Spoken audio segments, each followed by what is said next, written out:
let's just get this out of the way right now. Yes, I want to build a snowman. Review for you! Hi guys! So I know I'm a little bit late to this party bus, but I was hoping you would let me jump on it anyway. I went and saw Frozen on Valentine's Day, and I already know that everyone has their lips like glued to this movie's butt, but make room because I need to get in there. It was so good. So let's roll. So the first thing that I want to talk about is everyone is blowing up and losing their minds over Let It Go, which I am not saying is not an incredible song. I have listened to it more times than I'm comfortable admitting to the internet. It was beautiful, and as always, Idina Menzel, you know, knocked it out of the park because that's like what she does. But what I want to talk about is the Ice Cutters song at the beginning, the Frozen Heart song.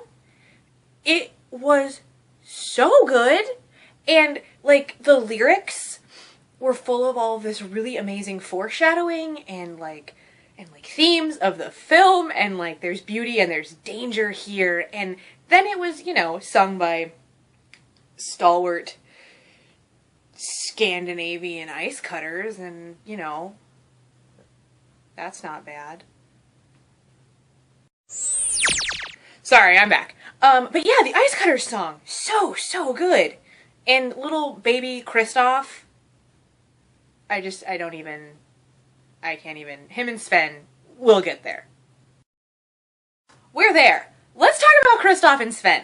I love that in this movie, there's all kinds of things that are different than a normal Disney movie in relationships and things like that. And everyone's talking about the sister relationship, which I will talk about.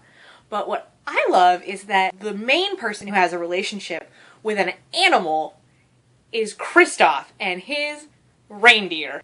Like, their relationship is so perfect. And the fact that Sven doesn't talk, which is great, but Kristoff talks for Sven and has like real conversations, essentially with himself, but could Sven speak, he would say all those things. And that relationship was so freaking cute. And I think that since Cinderella and the Mice, until Pascal in Tangled, there has been a certain lack of a real relationship with animals. And I don't mean there hasn't been a relationship with animals. What I'm trying very inarticulately to say is that ever since Pascal, I think Pascal and Sven are moving back towards the same type of relationship that Cinderella had with the mice in Cinderella. I don't know who else's heart melted the first time they heard Olaf say, "Hi, I'm Olaf and I like warm hugs." I just wanted to give him all the warm hugs. All of them.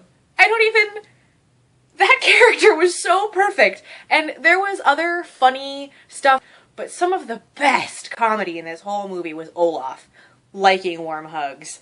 And just the fact that he is that, and that is his qualifier, because back at the beginning when Elsa was playing, she was like, "My name is Olaf and I like warm hugs." And so because of that, when she created him later, that was already part of him on accident. And it was so beautiful. And his wanting to see sunshine for the first time.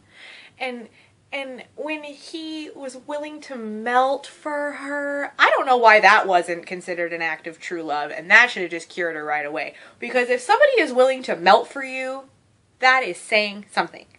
And it was just, I just love Olaf, and I was so happy that he lived and he got to see summer and have his own little personal flurry, and him and Sven's relationship was so adorable.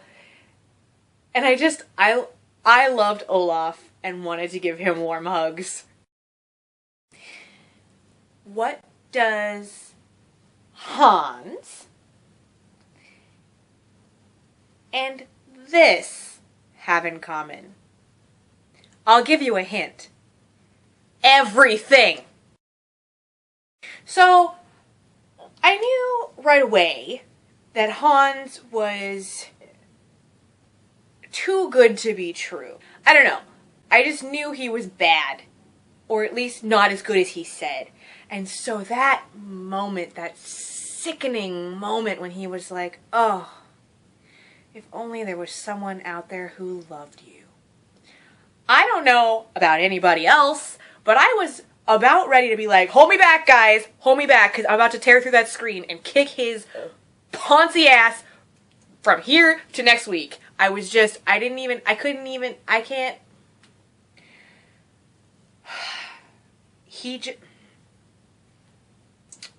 He's not even worthy of a devil's advocate right now. Because, yeah, he is the baby of 12 in a kingdom, and I get that. But that does not give him the right. That doesn't give him the right. He has no right. No right at all. He has no excuses. I want to kick him right in his balls and be done with it. So the biggest relationship in this film, obviously, was the sisters. And I thought that Elsa and Anna, right from the very, very beginning, I felt that they were a real sister relationship. I'm a baby sister, but my sister is 7 years older than I am, so we didn't necessarily play together a lot or have the same type of relationship. But even if you don't hang out as much or your whole worlds aren't intertangled like that, there's still the very big, real need to sometimes just have your sister around. And I thought that that was done so beautifully in this movie.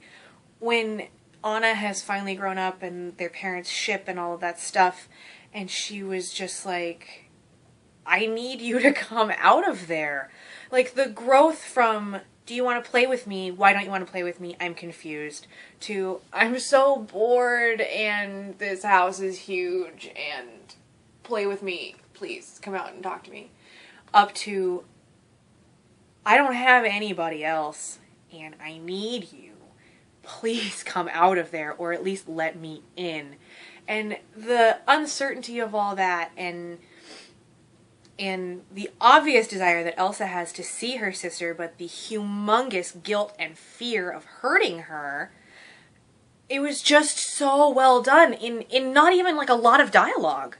Like a song made that whole relationship. And that brings us to the beautiful ending, the act of true love being of sisterly love was incredibly powerful and important, I thought. And it was so pretty and true. You know, it was a really honest ending, I thought. Obviously, none of this would have been possible without the incredible cast. I'm just going to stick to the three big ones. Idina Menzel, who, as far as I'm concerned, is a goddess among us. Kristen Bell, who, ever since I saw her in Fanboys and Heroes, I was like, she's incredible. And then I saw her in Reaper Madness, and she blew my mind right out of my head. And that was incredible, too. She has such a sweetness and a sassiness about her that I think really made Anna a lot of fun to watch. And the absolute seriousness with which she said, yeah, of course I'm going to marry him and I just met him today. I don't understand what your question is. Like, that kind of dry delivery was so good. And then, of course, Jonathan Groff, who has just got this voice that makes all the panties drop. I've always seen him as sort of serious things, and like in Spring Awakening or when he's a total douchebag in Glee, but he in this was so sweet and dopey, but he was so sweet and funny, and even when he was threatening to spoil the whole sun makes snow melt thing for Olaf, he was so precious. And I think Jonathan Groff did an incredible job with that. And all these powerhouse voices. And, of course, because it's an animated feature, Alan Tudyk was in it. Because he can't help himself somehow. He's in everything. He was the Duke. He had this little tiny part, but I always watch for his name in the credits because he's everywhere. This is really quickly devolving. I think I'll just... So anyway, long story short, or I guess not so short because you know how I like to ramble on, not unlike Led Zeppelin. I loved the movie. I loved the movie is what I'm trying to say. Not super efficiently. Apparently today is a rambly type of day. I loved the movie. I highly recommend that everyone go see it. It made me want to call my sister right away. I unfortunately can't, because she's in Japan right now, of course. This movie, it was so good. It was so good. I wanted to see it immediately after the credits were done rolling. Again. So, that is my most ringing recommendation. Go see it immediately. Yeah. I don't know why you're still sitting there. Go. Later, taters. Oh, no, I'm awkward. You're gorgeous. Wait, what?